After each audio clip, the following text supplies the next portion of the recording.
Open Heart Productions, and I'm here with Daniel Stark. And what exactly do you do? Hey, I'm the cinematographer for most of the movies so far. I was a cinematographer.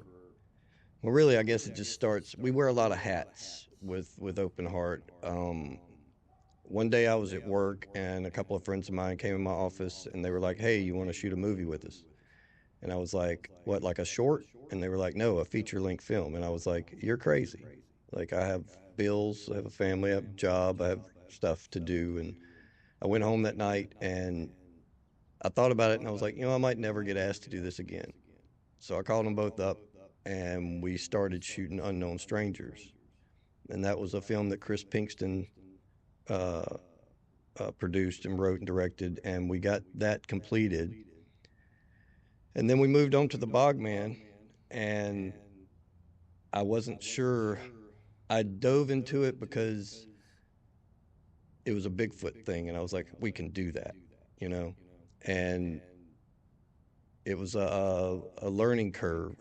But if I hadn't have done the stuff with Unknown, I wouldn't have known the things to fix in Bogman and try to. And both of these films were very low budget, shot at a guerrilla style pace. So there's always mistakes and stuff. But my main job, really, outside of being one of the founding owner parts or whatever, is I'm a cinematographer, the director of photography, and mainly I'm in control and responsible for all the camera movements and how the frames look and the lighting and stuff of that nature. And I work a lot with the camera crew, who we've been blessed here in the last couple of years to have so many phenomenal camera operators and creative people that stepped in to help me realize that I didn't have to always be the one behind the camera. And sometimes they're much better, but it's something that makes me realize a lot of things, how grateful I am to be doing what we're doing. But we wear a lot of hats. So sometimes I'm the guy going to the truck to get extension cords, or sometimes I'm the guy helping the caterers bring out food or stuff, or sometimes I'm sweeping a floor or cleaning up blood off a floor. There are no true titles. We just have them, and maybe one day. But right now, a jack of all trades, master of none kind of thing. All right, that kind of answered question one. Okay. Because question one was, can you tell us a little bit about yourself and what your role is at uh, OHP? Oh, right. Well, outside of that, I mean, I worked for a local TV station making commercials. I went to ULM for 10 years, but it wasn't because I'm just a complete idiot, partially, but I was in the National Guard for 12 years. And so deployments and things of that nature got me taken out of school. So it took me a long time to get a bachelor's degree in media production. And from there, I started in radio at KXUL 91X. And I actually met Mitch around that time. I did a huge concert that headlined Dax Riggs for ULM area called Shock Stock in 2010. And Mitch's band was involved in some of that. And shortly after that, that's when Mitch and Brian Dunn, I met up with them and they were shooting Near to Wells. And I was thirsty for production, so I just went and helped them in any way I could. I was a grip, lighting guy, just whatever they needed. My dad was supposed to be in that one. Right. Yeah, that was a long-term production. I didn't realize the size of it when I first got involved because it had been already been going on for quite some time. And Yeah, they filmed it at my dad's house. all right, yeah, that's cool. Um, and then it just kind of gravitated toward that. I have a wife and I have two adult kids and two young teenagers. We live here in Monroe. Uh, that's about it. Just love to make movies and so grateful to be here doing it and showing people that it can be done. Yeah. All right. Um. So what is? Oh my bad. What has this experience been like for you? It's been an awakening. It's been a cathartic, life changing experience in so many ways. The Bogman, Mitch was saying earlier about how often we both share this. We've done it many times on different sets and shoots and of different films and different projects. And at times I look at him and I'm like, how are we so lucky?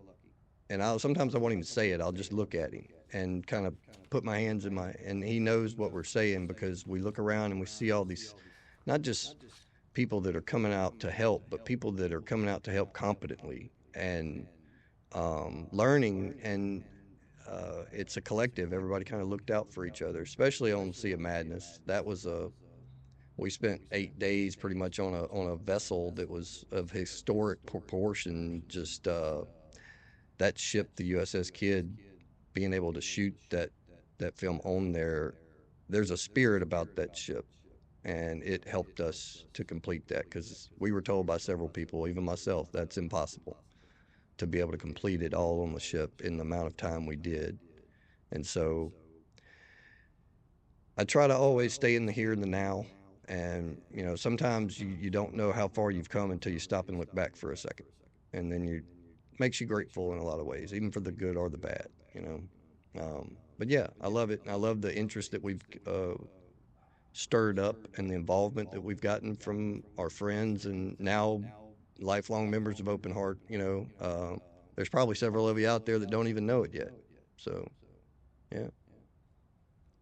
All right. What films have you been a part of, and like, what's your favorite one? Ooh, yeah. Favorites. It's hard for me to do favorites because like Mitch, his favorite part of the production process is usually editing, and he's always talked about how that's his favorite part. My favorite part is whatever I'm doing at the moment. If I'm shooting at the moment, if I'm making a costume at the moment, if I'm making sea creature tentacles out of bubble wrap and rope and water bottles, that's my that's what it is, you know. I've worked on, I did some short films years ago, one with my son Nicholas when he was in high school, and then the first thing I shot like that was Unknown Strangers, and we did complete it. We have some issues with it, but it was, man, everything comes down to timing and money, and you just got to make decisions, and you just got to go with it and say that's that, and then you learn from it, you know. But in a lot of ways, I think Unknown might always be my favorite because it was my first, and it taught me so much about what not to do and what to do. And then Bogman was just, everything's just meant to be a step up as far as our quality and our timing and production value kind of stuff. And so we lean into our faults. We try to. We like the Grindhouse feature stuff from back in the day. And so what happened with that really was, it was, we finished Bogman, and there's sensors inside cameras that collect dust and even micro dust and stuff like that. So when you run around the woods with a camera for hours on end and stuff, it's hard to keep that sensor or even the lens clean. So you always have these artifacts that are in your lens, and even though you're trying and stuff, that's how hard it actually is, you know. And so we tried to remove some of those, but that's when the kind of, I'm not saying it was my idea. We just collectively formed like, why don't we go in to lean into this and throw the film grain on there? Because Mitch originally said he wanted the Bogman to look like a VHS tape from the 1980s that somebody found at a yard sale and put in. And so it was like, yeah. So we leaned into that, and that helped us a lot. And so we just stuck with that. And we're actually getting ways. We're actually shooting stuff now that sometimes it's a shame to put the filter over it because it looks so great. But you're like, no, you know, you got to stay with it, you know. So they're all different though. Bogman was really important. Sea of Madness was probably the most learning, and everything after that so far has been like, well, I made it through Sea of Madness, so we can do whatever, you know. The Rake's really been good, and the Bog Anthology that's coming, we had to do some reshuffling and stuff, so the Rake's going to be its own thing, and so we're pushing ahead, and potentially we've accelerated the rate at which we can produce these movies. If we stay on the track, like Mitch was saying, we should be nearing the end around 2029, 2030. And that'll be a good thing because we'll take a break. And we have other stories that we want to do too that aren't really monster related. We have some Yeah. Western ideas that we want to do. We have some Hitchcockian kind of Twilight Zone kind of stuff that we want to do. So And we might be able to do one of those projects in conjunction with doing a BCU film in years future and stuff, and put that out. We have a huge wrestling movie that we're going to be doing at some point called Blood Tornado Wrestling, and so we have all these plans, but we just got to do what's in front of us at the time. Yeah. All right.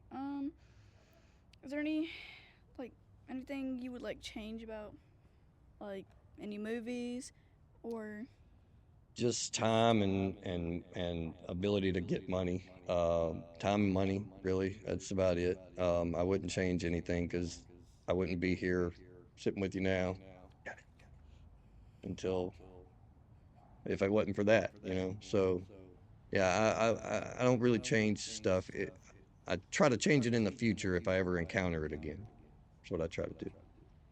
all right, my last question is like what like if somebody wanted to do what you would do, what's something like what's some advice or like an inspirational like thing you would say to them? I would say, like, for somebody that wants to work with cameras and film and stuff like that, just go buy a camera and start. It doesn't matter what kind it is. And like Mitch was kind of saying, just shoot a scene, shoot something, create something. Get with somebody that writes if you don't write. Find collaboration. That's my favorite thing about all this is collaborating. I love collaborating, even with you guys right now on this. This is like cool. So that's just something that we could.